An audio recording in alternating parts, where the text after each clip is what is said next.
बोल सियावे रामचंद्र भगवान की जय। आइए प्रभु की कथा सागर में प्रभु के नाम की महिमा गाते हुए रामायण के बालकांड दोहा नंबर 215 से 220 की कथा का श्रवण करते हैं। इसमें भगवान राम और लक्ष्मण गुरु विश्वामित्र के साथ जनकपुर जाते हैं। इस प्रसंग की कथा का हम श्रवण करते हैं। आइए। प्रेम मगन मनु जानि नृपु करि विवेक धरि धीर बोलऊ मुनि पद नाई सिरु गद गद गिरा गंभीर कहु नाथ सुंदर दो बालक मुनि कुल तिलक किलिप कुल पालक ब्रह्म जो निगम नीति कही गावा उभय बेस धरि की सुइयावा सहज विराग रूप मन मोरा थकित होत जिन चंद चकोरा ताते प्रभु पूछऊं सती भाऊ कहु नाथ जनि करहु दुराऊ इन्हीं बिलुकत अति अनुरागा बरबस ब्रह्म सुख ही मन त्यागा कह मुनि बिहसी कहे निपनी का वचन तुम्हार न होई अलीका ये पिय सब ही जहाँ लगी प्राणी मन मुस्काई राम सुनि वाणी रघुकुल मणि दशरथ के जाए मम हित लागी नरेश पठाए राम लखन दो बंधुवर रूपशील बलधाम मख राखू सब साखी जगु जीते असुर संग्राम। आइए भाव समझते हम। प्रेम मगन मनु जानि नृपु करि विवेक धरि धीर बोले मुनि पद नाई सिर गदगद गिरा गभीर। मन को प्रेम में मग्न जान राजा जनक ने विवेक का आश्रय लेकर धीरज धारण किया और मुनि के चरणों में सिर नवाकर गदगद यानी प्रेम भरी गंभीर वाणी से कहा, कहु नाथ सुंदर दो बालक मुनि कुल तिलक की नृप कुल पालक। हे नाथ कहिए ये दोनों सुंदर बालक मुनिकुल के आश्रम आभूषण हैं या किसी राजवंश के पालक, अथवा जिसका वेदों ने नेति कहकर गान किया है वही कहीं वह ब्रह्म तो युगल रूप में धरकर नहीं आ गए। मेरा मन जो स्वभाव से ही वैराग्य रूप यानी बना हुआ है, इन्हें देखकर इस तरह मुग्ध हो रहा है जैसे चंद्रमा को देखकर चकोर। हे प्रभु, इसलिए मैं आपसे सत्य निश्चल भाव से पूछता हूं। हे नाथ बताइए, छिपाव न कीजिए। इनको देखते ही अत्यंत प्रेम के बस होकर मेरे मन ने जबरदस्ती ब्रह्म सुख को त्याग दिया है। मुनि ने हंसकर कहा, हे राजन, आपने ठीक यथार्थ ही कहा। आपका वचन मिथ्या नहीं हो सकता। जगत में जहां तक जितने भी प्राणी हैं ये सभी को प्रिय हैं। मुनि की रहस्य भरी वाणी सुनकर श्री राम जी मन ही मन मुस्कुराते हुए हैं, हंसकर मानो संकेत करते हैं कि रहस्य खोलिए नहीं। तब मुनि ने कहा, ये रकुल मणि महाराज दशरथ के पुत्र हैं। मेरे हित के लिए राजा ने इन्हें मेरे साथ भेजा है। राम लखन सुन दो बंधुवर रूपशील बलधाम मख राख्यु सब साखी जगु जीते असुर संग्राम। ये राम और लक्ष्मण दोनों ज्येष्ठ श्रेष्ठ भाई रूप शील और बल के धाम हैं। सारा जगत इस बात का साक्षी है कि इन्होंने युद्ध में असुरों को जीतकर मेरे यज्ञ की रक्षा की है। मुनि तव चरण देखी कहराऊ कही न सकऊं निज पुण्य प्रभाऊ सुंदर श्याम गौर दो भ्राता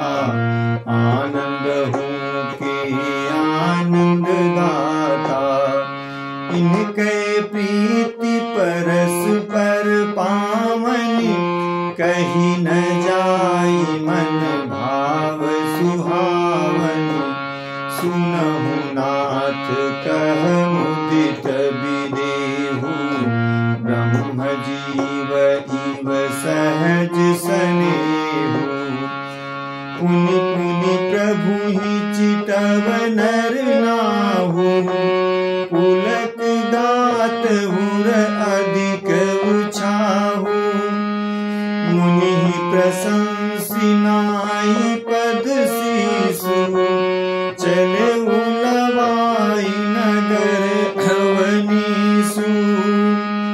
सुंदर सदन सुखद सब काला, कहाँ बासुलय दीन भुआला। करी पूजा सब विधि सेवकाई, गयौ राव विदा कराई। ऋषय संग रघुवंश मणि, करि भोजन विश्राम। बैठे प्रभु भ्राता सहित, दिवस रहा भर जाम। आगे तात्पर्य है, मुनि तो चरण देख कहराऊ, कही न सकऊं निज पुण्य प्रभाव। जनक जी कहते हैं, राजा ने कहा, हे मुनि, आपके चरणों के दर्शन कर मैं अपना पुण्य प्रभाव कह नहीं सकता। ये सुंदर श्याम और गौर वर्ण के दोनों भाई आनंद को भी आनंद देने वाले हैं। इनकी आपस की प्रीति बड़ी पवित्र और सुहावनी है। वह मन को बहुत भाती है, पर वाणी से कही नहीं जा सकती। विदेह यानी जनक जी आनंदित होकर कहते हैं कि हे नाथ, सुनिए, ब्रह्म और जीव की तरह इनमें स्वाभाविक प्रेम है। राजा बार बार प्रभु को देखते हैं, दृष्टि वहां से हटना ही नहीं चाहती। प्रेम से शरीर पुलकित हो रहा है और हृदय में बड़ा उत्साह है। फिर मुनि की प्रशंसा करके और उनके चरणों में सिर नवाकर राजा उन्हें नगर में लिवा ले चले। सुंदर सदन सुखद सब काला, तहां बास लय दीन भुआला। एक सुंदर महल जो सब समय सभी ऋतुओं में सुखदायक था, वहां राजा ने उन्हें ले जाकर ठहराया। तदनंतर सब प्रकार से पूजा और सेवा करके राजा विदा मांगकर अपने घर गए। ऋषय संग रघुवंश मन, करि भोजन विश्राम। बैठे प्रभु भ्राता से, दिवस रहा भरी जाम। रघुकुल के शिरोमणि प्रभु श्री रामचंद्र जी ऋषियों के साथ भोजन और विश्राम करके भाई लक्ष्मण समेत बैठे। उस समय पहर भर दिन रह गया था।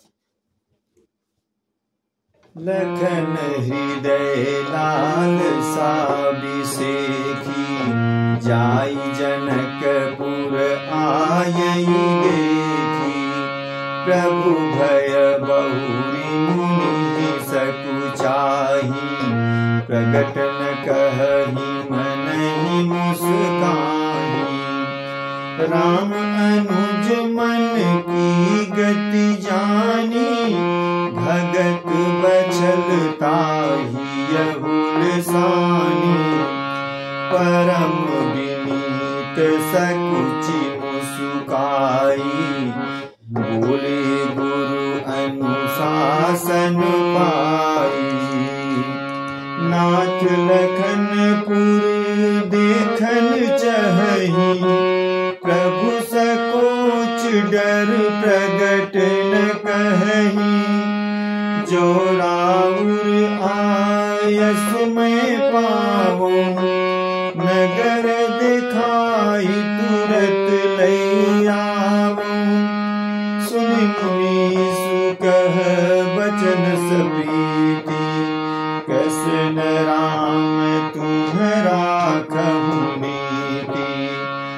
धर्म सेतु पालक तुम ताता, प्रेम विबस सेवक सुखदाता। जाई देखिया वहु नगरु, सुख निधान दो भाई। करहु सुफल सबके नयन, सुंदर बदन दिखाई।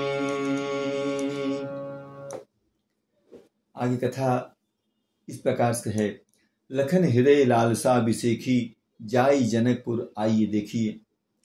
भगवान श्री राम जी कहते हैं, अपने गुरु विश्वामित्र जी से कहते हैं कि लक्ष्मण जी के हृदय में विशेष लालसा है कि जाकर जनकपुर देख आवें, परंतु प्रभु श्री रामचंद्र जी का डर है और फिर मुझ से भी कुछ सब चाहते हैं।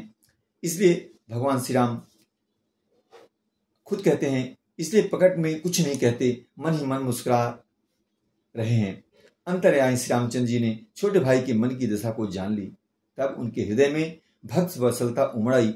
वे गुरु जी की आज्ञा पाकर बहुत ही विनय के साथ सकचाते हुए मुस्कुरा कर बोले। भगवान श्री राम कहते हैं, हे नाथ, लक्ष्मण नगर देखना चाहते हैं, किंतु प्रभु यानी आपके डर और संकोच के कारण स्पष्ट कह नहीं सकते। यदि आपकी आज्ञा पाऊं तो मैं इनको नगर दिखलाकर तुरंत ही वापस ले आऊं। सुनि मुनीस कह बचन सप्रीति, कसन राम तुम राखो नीति। यह वचन सुनकर मुनीश्वर विश्वामित्र जी ने प्रेम सहित वचन कहे, हे राम, तुम नीति की रक्षा कैसे न करोगे। हे तात, तुम धर्म की मर्यादा का पालन करने वाले और प्रेम के वशीभूत होकर सेवकों को सुख देने वाले हो। जाई देखी आवो नगर, सुख निधान दो भाई, करहु सुफल सब के नयन, सुंदर बदन दिखाई। सुख के निधान दोनों भाई, जाकर नगर देख आओ, अपने सुंदर मुख दिखलाकर सबको यानी नगर निवासियों के नेत्रों को सफल करो। मुनि पद कमल बंदी दो भ्राता, चले लोक लोचन सुख दाता। बालक वृंद देखी अति शोभा, लगे संग लोचन मन लोभा। पीत बसन परिकर कटिभा था, चारु चाप सर सोहत हाथा। तन अनुहरत सुचंदन खोरी, श्यामल गौर मनोहर जोरी। के हरि कंधर बाहु विशाला, उर अति रुचिर नाद मणिमाला। सुभग सोन सर सिरु लोचन, बदन मयंक त्राप त्रय मोचन। कानन कनक फूल छवि देहि, चितवत चितई चोरी जनु लेहि। चितवनि चारु भिगुट बरबाकी, तिलक रेख शोभा जनु चाकी। रुचिर चौतनी सुभग सिर, मेचक कुंचित केस। नख सिख सुंदर बंधु दो, शोभा सकल सुरेश। मुनिपद कमल बंदी दो भ्राता, चले लोक लोचन सुखदाता। सब लोगों के नेत्रों को सुख देने वाले दोनों भाई मुनि के चरण कमलों की वंदना करके चले। बालकों के झुंड इनके सौंदर्य की अत्यंत शोभा देखकर साथ लग गए। उनके नेत्र और मन इनकी माधुरी पर लुभा गए। दोनों भाइयों के पीले रंग के वस्त्र हैं, कमर में पीले दुपट्टों के तरकस बंधे हैं, हाथों में सुंदर धनुष बाण सुशोभित हैं। श्याम और गौर वर्ण के शरीरों के अनुकूल अर्थात जिस रंग का चंदन अधिक हवे, उस पर उसी रंग के सुंदर चंदन की खोर लगी है। सांवरे और गोरे रंग की मनोहर जोड़ी है। सिंह के समान पुष्ट गर्दन, गले का पिछला भाग है, विशाल भुजाएं हैं। चौड़ी छाती पर अत्यंत सुंदर गजमुक्ता की माला है। सुंदर लाल कमल के समान नेत्र हैं। तीनों तापों से छुड़ाने वाला चंद्रमा के समान मुख है। कानों में सोने के कर्णफूल अत्यंत शोभा दे रहे हैं और देखते ही देखने वाले के चित्त को मानो चुरा लेते हैं। उनकी चितवन दृष्टि बड़ी मनोहर है और भौहें तिरछी एवं सुंदर हैं। माथे पर तिलक की रेखाएं ऐसी सुंदर हैं मानो मूर्तिमती शोभा पर मुहर लगा दी गई है। रुचिर चौतनी सुभग सिर, मेचक कुंचित केस। नख सिख सुंदर बंधु दो, शोभा सकल सुदेश। सिर पर सुंदर चौकोनी टोपियां दिए हैं। काले और घुंघराले बाल हैं। दोनों भाई नख से लेकर सिख तक, एड़ी से चोटी तक सुंदर हैं और सारी शोभा जहां जैसी चाहिए वैसी ही है। देखन नगर भूप सुत आए, समाचार पुरवासिन पाए।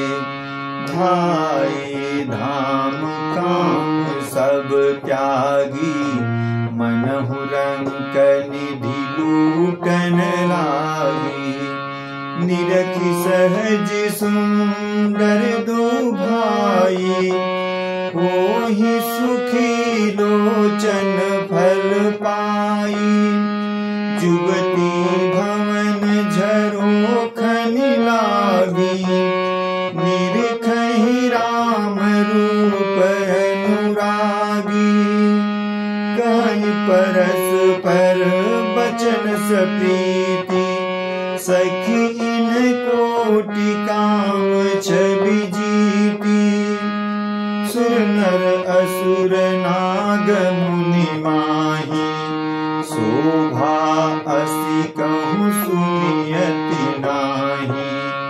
विष्णु चारि भुज विधि मुख चारि, विकट वेश मुख पंच पुरारी। अपर देव अस को न आही, यह छवि सखी परतरिय जाई। बै किशोर सुषमा सदन, श्याम गौर सुख धाम। अंग अंग पर वारी हैं, कोटि कोटि सत काम। आगे भाव है, देखन नगर भूप सुत आए, समाचार पुरवासी न पाए। जब पुरवासियों ने यह समाचार पाया कि दोनों राजकुमार नगर देखने के लिए आए हैं, तब वे सब घर बार और सब काम काज छोड़कर ऐसे दौड़े मानो दरिद्री यानी धन का खजाना लूटने दौड़े हों। स्वभाव ही से सुंदर दोनों भाइयों को देखकर वो लोग नेत्रों का फल पाकर सुखी हो रहे हैं। युवती स्त्रियां घर के झरोखों से लगी हुई प्रेम सहित श्री रामचंद्र जी के रूप को देख रही हैं। वो आपस में बड़े प्रेम से बातें कर रही हैं। हे सखी, इन्होंने करोड़ों कामदेवों की छवि को जीत लिया है। देवता, मनुष्य, असुर, नाग और मुनियों में ऐसी शोभा तो कहीं सुनने में भी नहीं आती। भगवान विष्णु के 4 भुजाएं हैं, ब्रह्मा जी के 4 मुख हैं, शिव जी के विकट भयानक वेश हैं और उनके 5 मुंह हैं। हे सखी, दूसरा देवता भी कोई ऐसा नहीं है जिसके साथ इस छवि की उपमा दी जाए।